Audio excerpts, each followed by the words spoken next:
Assalamualaikum warahmatullahi wabarakatuh. Kita bahas untuk tugas yang nomor 1. Jadi nomor 1 itu adalah contoh dividen properti. Jadi dividennya dibagikan dalam bentuk properti. Di situ pada tanggal 22 Desember 2019, PT Solidaritas mengumumkan pembagian dividen berupa properti, di mana propertinya di sini dia memiliki nilai buku, jadi nilai yang tercatat dalam laporan posisi keuangan si PT Solidaritas itu sebesar 500 juta rupiah. Jadi propertinya itu senilai 500 juta rupiah berdasarkan nilai bukunya. Kemudian proses pencatatan atas pembagian dividen tersebut dilakukan pada tanggal 5 Januari 2020. Jadi kalau tadi 22 Desember 2019 itu adalah ketika mengumumkan, jadi ketika PT Solidaritas mengumumkan akan membagikan dividen itu tanggal 22 Desember 2019. Kemudian tanggal pencatatan itu tanggal 5 Januari 2020. Jadi pada tanggal pencatatan ini si PT Solidaritas itu merekap siapa saja sih pemegang saham yang berhak untuk memperoleh dividen. Sedangkan untuk pembayaran dividen itu baru akan dilakukan pada tanggal 27 Januari 2020.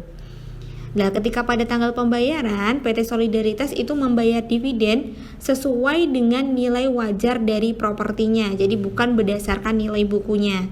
Kalau tadi di nilai bukunya propertinya itu senilai 500 juta, ternyata nilai wajar, nilai saat ini yang setelah direvaluasi, propertinya itu ternyata memiliki nilai sebesar 700 juta rupiah.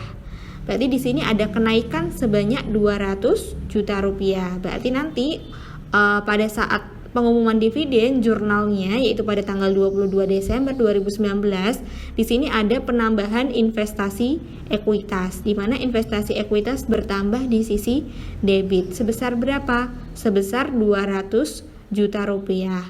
Dari nilai wajarnya tadi 700 juta dikurangi dengan nilai bukunya 500 juta rupiah. Jadi ada tambahan investasi ekuitas sebanyak 200 juta rupiah.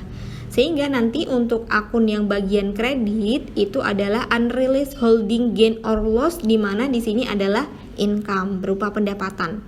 Di mana pendapatan kalau bertambah itu di sisi kredit. Jadi dari hasil revaluasinya ternyata asetnya itu nilai wajarnya lebih besar dibandingkan dengan nilai bukunya.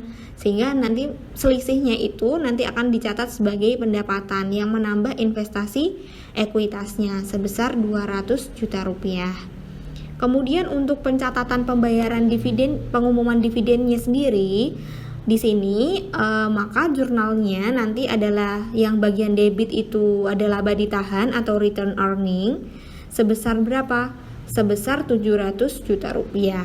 Kenapa? Karena di sini tadi di soal PT Solidaritas itu membayarkan dividen sesuai dengan nilai wajar propertinya, di mana nilai wajar propertinya itu sebesar 700 juta rupiah. Jadi laba ditahan di sini berkurang sebesar 700 juta rupiah, sedangkan yang bagian kredit dicatat sebagai hutang dividen properti. Dimana karena di sini masih baru diumumkan, belum dibayarkan, jadi dicatat sebagai hutang dividen properti sebesar 700 juta rupiah. Itu penjurnalan terkait saat pengumuman dividen. Kemudian jurnal pada saat pencatatan dividen yaitu tanggal 5 Januari 2020 di sini tidak perlu dilakukan penjurnalan. Karena pada tanggal 5 Januari 2020 di sini PT Solidaritas baru merekap siapa saja sih pemegang saham yang berhak untuk memperoleh dividen. Jadi tidak perlu dilakukan penjurnalan. Kita lanjut ke tanggal yang ketiga yaitu ketika pembayaran dividen atau jurnal saat pembagian atau distribusi dividen yaitu tanggal 27 Januari 2020. Jadi jurnal yang dibuat ketika pembayaran dividen karena tadi pada saat pengumuman itu sudah diakui sebagai hutang dividen properti, maka ketika dibayarkan otomatis hutangnya berkurang dong. Hutang berkurang berarti di sisi debit. Jadi debitnya di sini adalah hutang dividen properti sebesar 700 juta rupiah. Sedangkan kreditnya di sini adalah investasi ekuitas karena dividennya dibagikan dalam bentuk properti sehingga akan mengurangi investasi ekuitas di PT Solidaritas. Sehingga di sini jurnalnya bagian debit ada hutang dividen properti, bagian kredit ada investasi ekuitas sebesar 700 juta rupiah. Selanjutnya untuk yang contoh soal nomor 2, kalau yang contoh soal nomor 1 tadi dividen properti, yang contoh soal nomor 2 dia termasuk ke dalam dividen kas. Karena di sini dividennya dibayarkan dalam bentuk uang tunai atau dalam bentuk kas. Di sini di contoh nomor 2, PT Cahaya Sakti itu punya 2 jenis saham, ada saham preferen sama saham biasa. PT Cahaya Sakti di sini memiliki 20.000 lembar saham preferen dengan nilai nominal atau nilai parnya itu sebesar Rp100.000 per lembarnya. Dengan ketentuan pembayaran dividennya tetap yaitu sebesar 1% dari modal saham preferen. Tentu teman-teman masih ingat kemarin perbedaan antara saham preferen sama saham biasa. Jadi salah satu perbedaan utama antara saham preferen sama saham biasa itu terletak di pembayaran dividennya. Kalau saham preferen pembayaran dividennya itu tetap. Jadi mau perusahaan itu laba atau rugi, maka dividen yang dibayarkan itu tetap.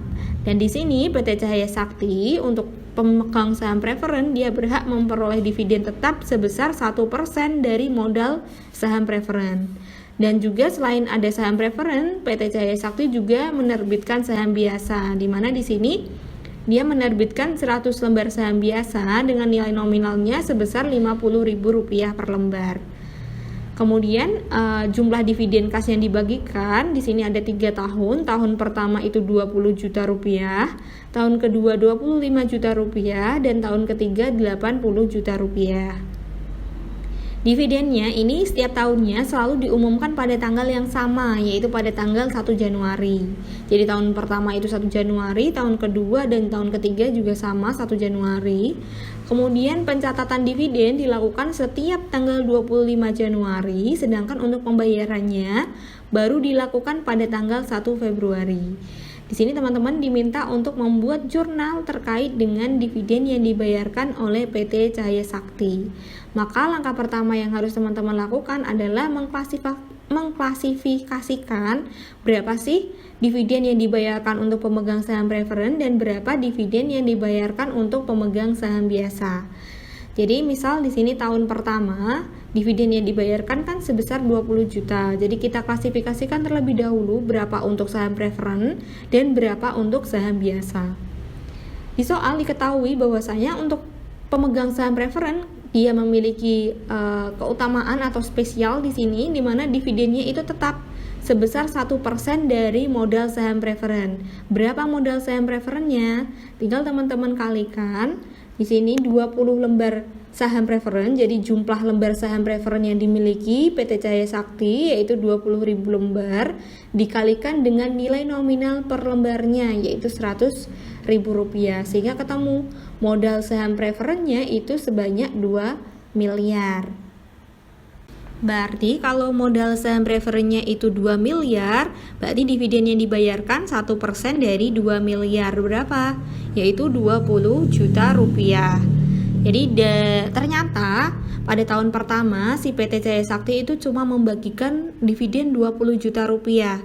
Karena ternyata saham preferennya itu punya hak sebanyak 20 juta rupiah, berarti semua dividen yang dibayarkan di sini diperuntukkan khusus untuk pemegang saham preferen. Sedangkan pemegang saham biasa di sini tidak memperoleh apapun karena tadi di pemegang saham preferen itu punya hak spesial untuk memperoleh dividen tetap. Jadi dari 20 juta yang dibagikan untuk tahun pertama, semuanya itu untuk pemegang saham preferen. Sedangkan untuk pemegang saham biasa gigit jari dulu untuk tahun 2001 karena dia nggak kebagian untuk mendapatkan dividen. Kemudian untuk tahun kedua, di sini dividen yang dibayarkan itu sebanyak 25 juta rupiah. Karena tadi dividen untuk saham preferen tetap, berarti tahun kedua pun sama, pemegang saham preferen berhak memperoleh dividen sebanyak 20 juta rupiah. Sedangkan sisanya karena tadi yang dibagikan itu 25, karena 20-nya itu sudah untuk saham preferen, berarti 5 jutanya itu dibagikan untuk pemegang saham biasa. Begitupun untuk tahun ketiga, ketika PT Cahaya Sakti membagikan dividen kas sebanyak 80 juta rupiah. Di sini ketika dividen yang dibagikan itu 80 juta rupiah, sama untuk tahun ketiga, dividen untuk saham preferen juga sama, yaitu 20 juta rupiah. Sedangkan untuk saham biasa di sini Dari 80 juta, 20 itu untuk pemegang saham preferen, berarti sisanya sebanyak 60 juta rupiah dibagikan untuk pemegang saham biasa. Dari sini teman-teman bisa melihat perbedaan antara pemegang saham preferen sama pemegang saham biasa. Di mana pemegang saham preferen baik tahun 1 sampai dengan tahun 3 dividen yang dibayarkan itu sama, yaitu 20 juta rupiah. Sedangkan untuk pemegang saham biasa, dia tergantung dari kondisi perusahaan. Semakin banyak perusahaan membagikan dividen di sini, bisa dilihat pada tahun ketiga dia bisa memperoleh sampai dengan dividen 60 juta rupiah. Sedangkan untuk tahun pertama, karena yang dividen dibagikan cuma 20 juta dan 20 jutanya itu hanya untuk pemegang saham preferen, otomatis pemegang saham biasanya tidak memperoleh dividen sama sekali. Jadi di sini adalah gambaran terkait dengan pembayaran dividen dari PT Cahaya Sakti. Baiklah, selanjutnya karena tadi sudah diketahui berapa sih dividen yang untuk pemegang saham preferen dan berapa untuk pemegang saham biasa, maka langkah selanjutnya yaitu teman-teman membuat penjurnalan. Penjurnalan yang pertama yaitu ketika tanggal pengumuman dividen. Karena dividen itu sudah diakui ketika diumumkan, berarti kita sudah bisa melakukan penjurnalan ketika tanggal pengumuman, yaitu tanggal 1 Januari. Berarti untuk tahun pertama, tahun kedua, dan tahun ketiga di sini, untuk tahun pertama dulu, karena tadi dari dividen yang dibayarkan ternyata cuma untuk pemegang saham preferen saja, berarti jurnalnya di sini debitnya itu laba ditahan, sedangkan kreditnya adalah hutang dividen untuk saham preferen. Karena tadi 20 jutanya hanya cukup untuk membayar dividen saham preferen. Sedangkan ketika tahun kedua, berarti nanti laba ditahannya di sini totalnya 25 juta dengan diklasifikasikan 20 juta itu untuk saham preferen dan 5 juta untuk saham biasa. Berarti jurnalnya di sini dibagi jadi dua, dipecah jadi dua, yaitu hutang dividen untuk saham preferen dan juga hutang dividen untuk saham biasa. Begitupun untuk yang tahun ketiga sama.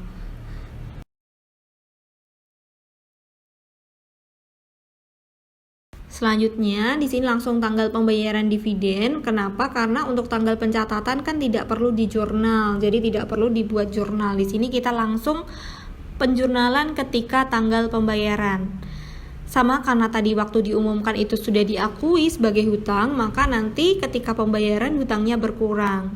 Jadi hutang berkurang di debit, sedangkan bagian kreditnya karena di sini adalah dividen kas, jadi dibayarkan dalam bentuk uang tunai, maka bagian kreditnya yaitu kas. Karena ketika pembayaran dividen otomatis PT Cahaya Sakti harus mengeluarkan kas untuk membayarkan dividennya, sehingga ketika kas berkurang itu kan di bagian kredit. Sehingga sama untuk tahun 1, 2, 3 penjurnalannya sama, hutang dividen pada kas sebesar dengan dividen yang dibagikan. Untuk pemegang saham preferennya berapa, untuk pemegang saham biasanya berapa. Itu tadi contoh terkait dengan penjurnalan untuk dividen properti dan juga dividen kas. Silakan teman-teman dicatat. Nanti kalau misalkan ada yang masih belum paham, silakan bisa ditanyakan di grup WA.